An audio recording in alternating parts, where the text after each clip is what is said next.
Gamers aren't content with the same old Mario shtick. We need something new, innovative. Why don't we make a sequel to Mario Odyssey? Make Waluigi the main protagonist. You know how Bowser is always in the castle? What if he was the castle? Get this man a raise. Hello, and welcome back to the Wonder Seed Tripping Sentient Green Warp Pipe that is my hobby hole. And today you find me trying to do my best Studston Studio impression with a kit bash of the Bowser Castle from Mario Wonder. And just like all good kit bashes, we'll start with something from the dollar store. You see, the main portion of Bowser's body is a sphere. So these two dollar store clear plastic bowls will do just the job. We'll start by sanding off the top edges, which will give the super glue a bit more of a rougher surface to grip onto. Then we'll cut off the bottom end of this bowl so it can become the top end of Bowser. And Bowser isn't content with having just any old smooth spherical body. Oh no, he wants the best in hexagon-shaped foam pieces. And once all those are glued on, that bottom piece that we cut off to become the top piece will again become the bottom piece by being glued onto the bottom of Bowser. Then using a chunky piece of wooden doweling as well as layers of foam, I've made what will be the first and biggest of many exhaust pipes that Bowser has sticking out of his backside. Next we need to make the battlement section of Bowser Castle, the bit that runs along the top. To do this, we'll cut some equally lengthed strips of foam, layer them on top of each other, cut them to the shape that we want, and then we're left with something that looks a bit like this. Well, exactly like this, because this is it. Then this plastic lid will do nicely as a mount for where Bowser's face will go, and two of these plastic measuring cups cut down to size will be perfect for the mounts where Bowser's horns will go. Next up, let's make Bowser's face. So using some Super Sculpey, we'll start by making the top part of his head. We'll punch out some eye sockets with this ball tool, and then immediately fill them with some eyes. And then just for fun, later, we'll scoop them out again. We'll give him some eyelids, and then get to work on his snoot, as well as his bottom jaw and mouth. Then we can start to wedge into his face these pre-baked, glow-in-the-dark green clay teeth.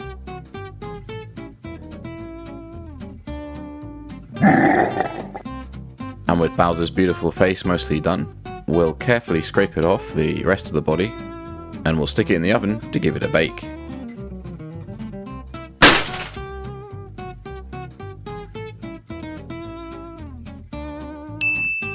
And whilst we're waiting for that, let's drill a massive hole in his butt.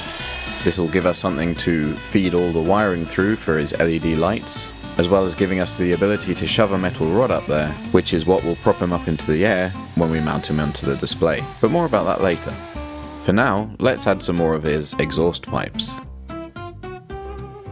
Now that Bowser's face has had enough time in the oven and is rock solid, we can... Oh, what's that you say? What's this? Oh, nothing. Just got a bit too excited whilst drilling and drilled right through to the workbench. But it's fine.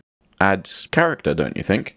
Anyway, like I was saying, now that Bowser's face is baked, we can give him yet another set of eyes. This time in the shape of some translucent yellow Fimo, which hopefully will allow those LEDs that we're soon going to do to shine through, giving him some menacing glowing eyes. Next we'll use some of this Fimo Effects red clay to give him his signature scary eyebrows. And that's mostly Bowser's face sorted. Let's move back to the main body. Now, Bowser's fancy hexagons are also needing some equally fancy rivets, but I didn't really have anything rivet-like to hand, apart from these little fake gemstones. These will eventually get painted over to look like proper rivets. You'll also notice that I've drilled these two holes in the front, which line up with Bowser's eyes. This is where the LEDs will go. We've been talking so much about these LEDs, we best get on and make them. To do this, I've got some of these super bright, flexi green LED strips. And for the first time, I'll be trying out these handy dandy wire connectors, which should save on a lot of soldering. Apparently, you just feed your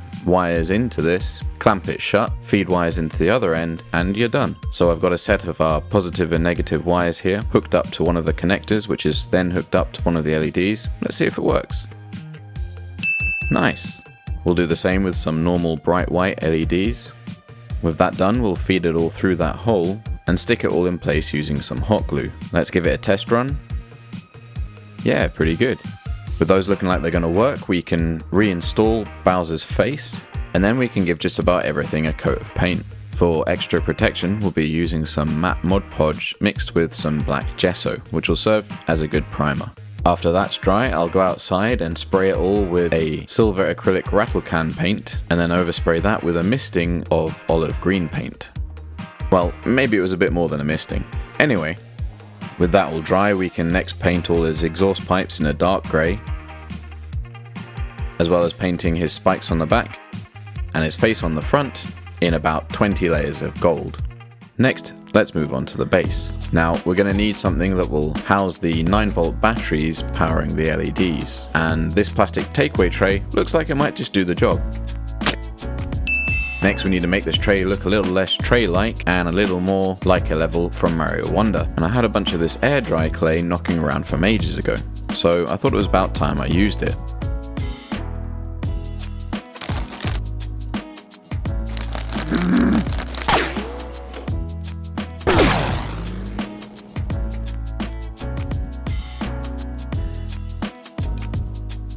This stuff is very satisfying to squidge together, so please enjoy this visual delight.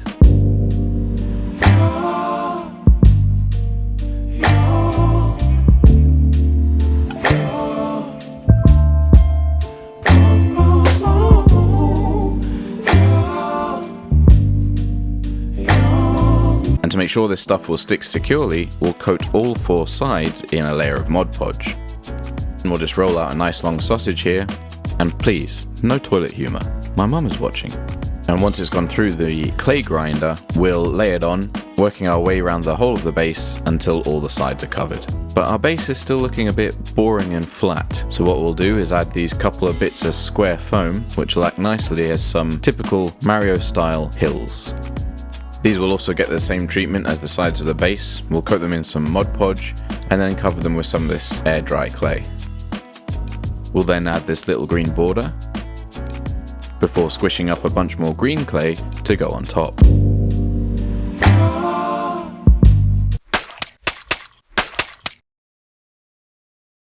Once we've laid down our lawn, we'll stab at it like crazy to make it look more grass-like, and then add some different shades of green to the hills, before also jabbing at them with some tinfoil. We'll make the depth of greenness of our green bits even more green with some green contrast paint. Then we'll also tickle the tips of our grass with a light green dry brush.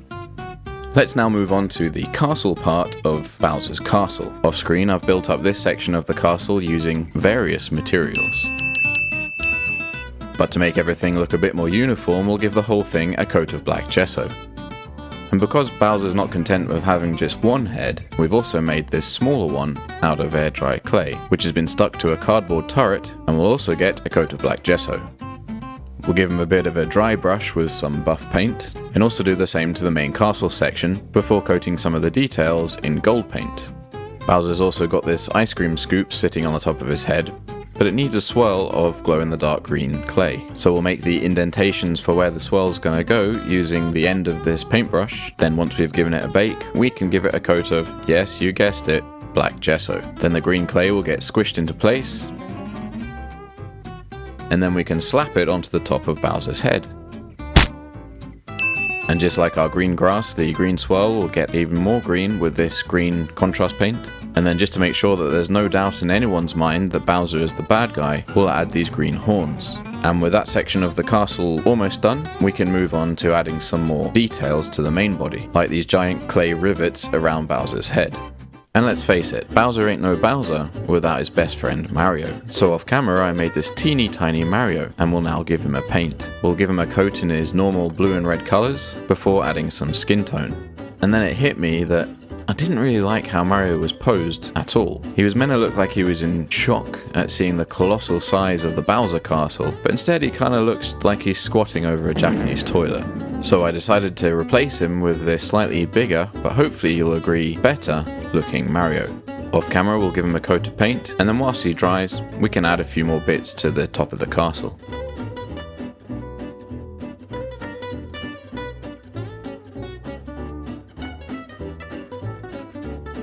Next, we really need to cover up that dodgy looking metal pole and wires. To do this, we'll use some cotton wool, which will make for some nice looking exhaust clouds coming out of Bowser's pipes.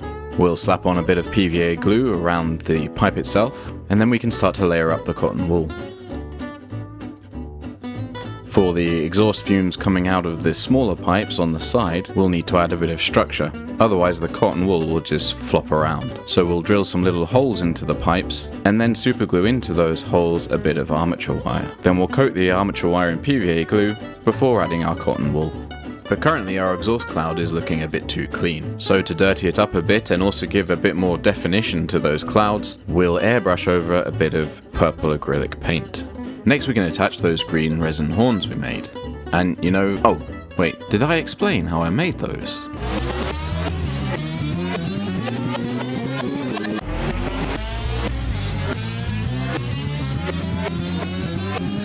I guess not. So here's how I made the horns. So I started by making one horn out of normal polymer clay, and I've attached this piece of armature wire to the end. Now we're going to make a silicone mold of the horn, and this bottom end of a soda bottle should hold all that silicone goo in nicely. I've attached a cocktail stick to the top of the bottle, and this is where the armature wire comes in, as we can use that wire to hang the horn from the cocktail stick.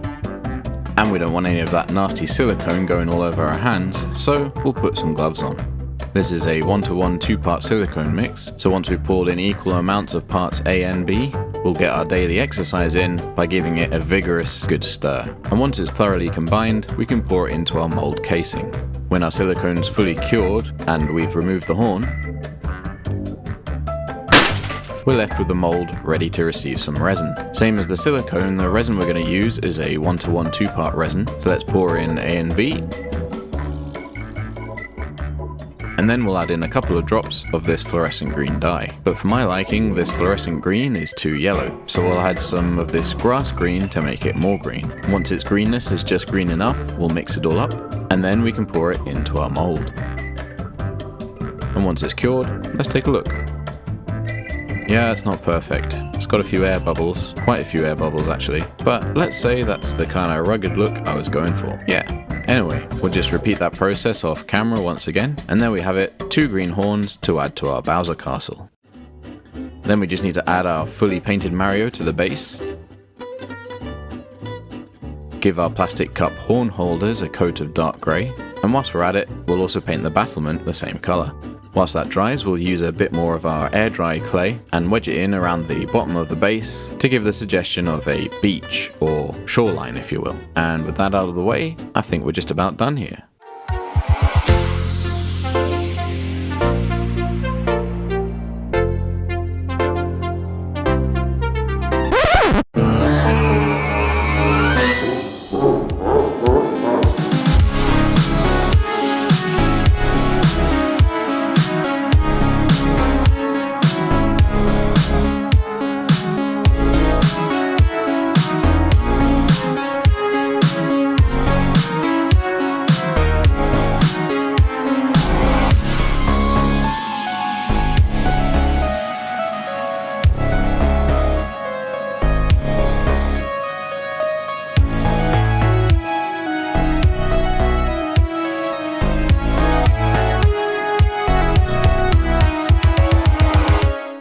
Well folks, that's another project in the bag. This was a really fun one. I hope you enjoyed watching it as much as I enjoyed making it. If you did, please smash that like button, just like how Bowser wants to smash Mario. Please subscribe if you're not already. It's free, it really helps the channel out. You'll get more great content like this, and it'll help to appease the almighty YouTube algorithm. I've got one more build in me for 2023, which is going to be the final part of our Ninja Turtle Mutant Mayhem series. And looking forward to 2024, we're going to start the new year with a bang. I've got 2 big projects lined up, passion projects of mine. I'm really looking forward to them. They might kill me, but that'll be part of the fun, so please look forward to that. But as always, until the next one, cheers and have a good one.